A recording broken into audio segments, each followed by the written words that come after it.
시청자 여러분 안녕하십니까? 문재인 좌파 정권의 살아있는 최고의 희생양 박찬주 육군 대장이 입을 열었습니다. 지난달 29일 조선일보와의 인터뷰에서 그는 분노와 절규의 목소리를 냈습니다. 그가 무슨 일을 당했는가? 그에게 칼을 겨눈 문재인 좌파 정권의 의도는 무엇이었는가? 그래서 그뿐만 아니라 한국군이 얼마나 무너져 내렸는가? 이런 얘기를 거침없이 쏟아냈습니다. 작심과 토로의 인터뷰였습니다. 제가 인터뷰 내용 중에서 중요한 것을 추려서 말씀드리겠습니다. 1번, 자신의 사건은 육사 죽이기의 표적이었다. 그가 분석하는 바는 이렇습니다. 문재인 좌파 정권은 2번과 연결이 되어 있는 것입니다. 적폐청산이 아니라 주류청산이다. 문재인 좌파 정권은 상당 부분 비주류, 변방 이런 세력의 근거를 두고 있는 정권이기 때문에 과거 이명박 박근혜 보수 정권의 주류 라고 분류될 수 있는 각종 분야의 각종 세력에 대해서 적의를 품고 있었다. 그리고 이 주류 뒤집기를 통해서 변방이 중심이 되고 비주류가 새로운 주류가 되는 이런 식의 완전히 사회 전복 메커니즘을 꿈꿨다. 이런 맥락에서 자신의 사건을 해석을 하는 것이죠. 군에서 주류는 육군사관학교 출신이다. 육사 출신들. 당시 육사 출신 중에서도 육사 37기 박근혜 대통령의 동생 박지만 회장과 동기생들이죠. 박지만, 박찬주, 자 그리고 자살한 기무사 전 사령관 이재수, 이런 사람들이 육사 37기에 박찬주, 이재수 이런 사람들이 선두주자였고 신원식 장군도 있습니다.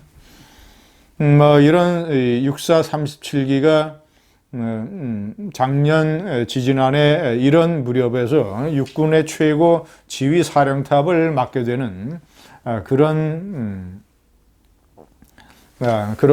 포진을 하고 있었습니다. 그래서 대표적인 것이 이 사건으로 인해서 이 제2 작전사령관, 과거에 2군 사령관이라고 불렸던 대구의 사령부가 있는 이 제2 작전사령관의 보직에서 해임이 됐는데 육군대장이 보직에서 떠나게 되면 자동적으로 예편이 되어야 한다고 합니다. 그런데 국방부가 편법을 써서 꼼수를 써서 박찬주 대장을 예편시키지 않고 군복을 계속 입혀놨습니다. 또 연수 과정에 발령을 낸 것이죠. 그 이유를 박찬주 대장은 군복을 입혀서 육군대장을 군복을 입혀서 포승줄로 묶어서 군사법원에 출두하는 모습을 보여줌으로써 이 기득권의 군 세력, 특히 육사 중심의 군 지휘 세력에 대해 타격을 가한다. 이런 의도가 있었다는 것입니다. 박찬주 대장은 적폐청산이 아니라 주류청산의 또 다른 예로서 예를 들어서 대법관을 지내지 않은 춘천지방법원장 출신의 판사를 대법원장으로 시킨 김명수 대법원장의 사례, 예를 들어서 통역사 출신인 강경화 외교부 장관, 그리고 조국 민정수석도 정통 검찰 판사 출신이 아니라 대학 교수 출신이라는 점, 이런 것들을 또 비슷한 사례로 꼽았습니다. 자, 이래서 특히 군에 대한 이런 식의 주류 청산이 돼서 완전히 정치 세력이 군을 오합지졸로 만들었다. 그래서 청와대 행정관이 인사 문제를 상의하기 위해서, 인사 문제를 파악을 하기 위해서 만나자고 해서 카페에서 청와대 행정관을 육군 참모총장이 만나는 이런 기가 막힌 육군의 망신이 벌어진 것이죠. 뭐 이런 점들도, 이런 사례도 박찬주 대장은 지적을 했습니다.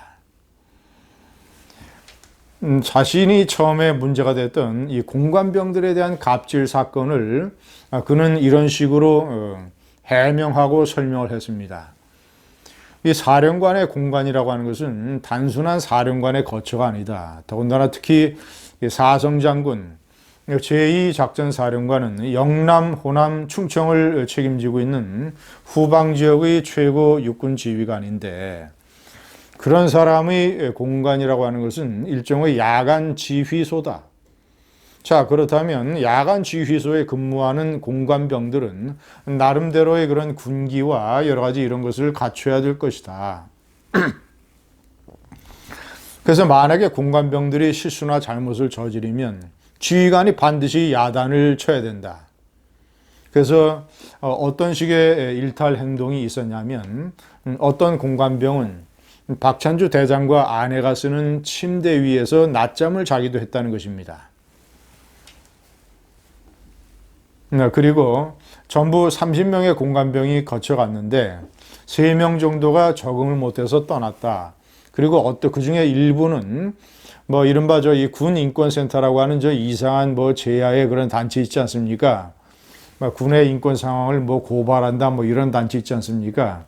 그 군인권센터로 찾아간 이런 공관병 출신도 있다. 이런 지적을 한 것이죠. 저는 이 박찬주 대장이 처음에 문제가 됐던 공관병 갑질 의혹에 관해서는 검찰로부터 무혐의 처분을 받았습니다. 그리고 아무것도 털어도 안 나오니까 오랫동안 알고 지냈던 거의 친구 관계인 고철업자에게 여러 가지 이 여행 경비라든가 760만 원어치의 향응을 받았다고 해서 뇌물죄로 기소를 했는데, 이마저도 최근 2심에서 박찬주 대장은 무죄를 선고받았습니다.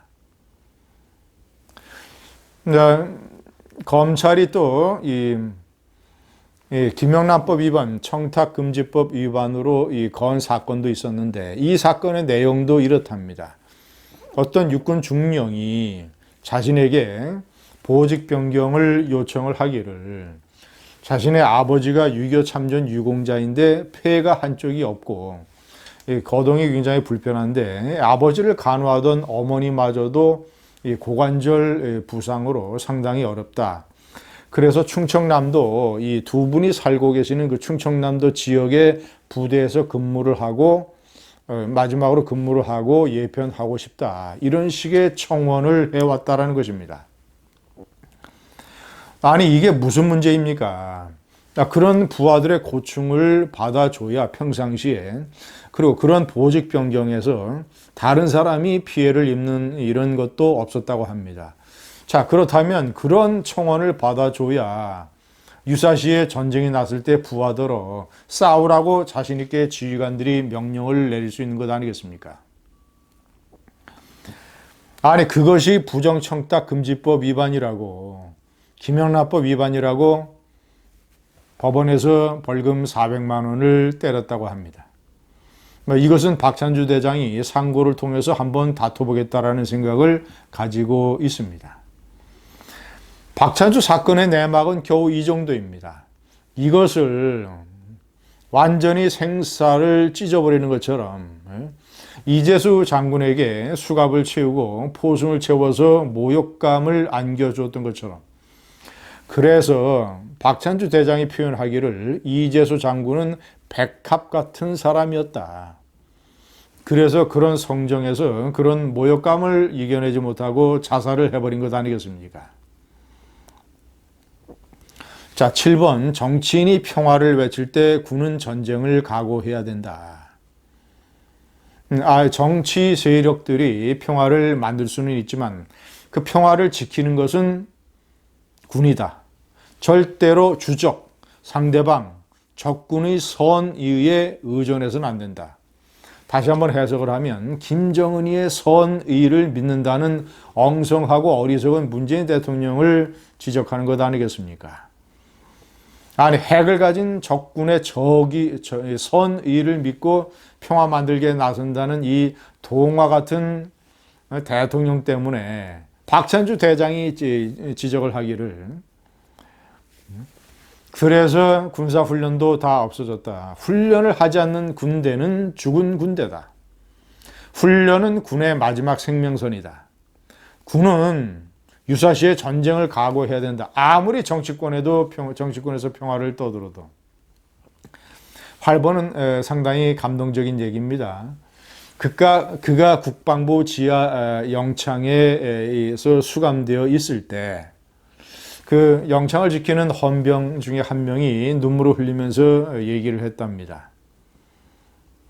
정말 이것은 아니라고 생각합니다. 그가 나중에 민간인 신분으로서 민간 구치소에 옮겨갔을 때 땅콩을 좀 구입하려고 했더니 땅콩이 다 떨어졌다. 그랬더니 이 깜빵 시설을 관리하고 지키는 이 동료 수감장과의 교도관이 각 방을 돌아다니면서 땅콩을 수집을 해서 땅콩 10봉지를 박찬주 대장에게 갖다 줬다고 합니다.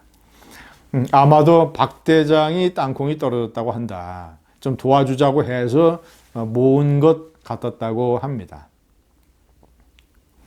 세상이 어떻게 돌아가는지, 무도한 일에 대해서 세상의 민심은 어떤 것인지, 청와대 안에 있는, 청와대라고 하는 우물 안에 갇혀 있는 개구리 집단만 모르고 있습니다. 감사합니다.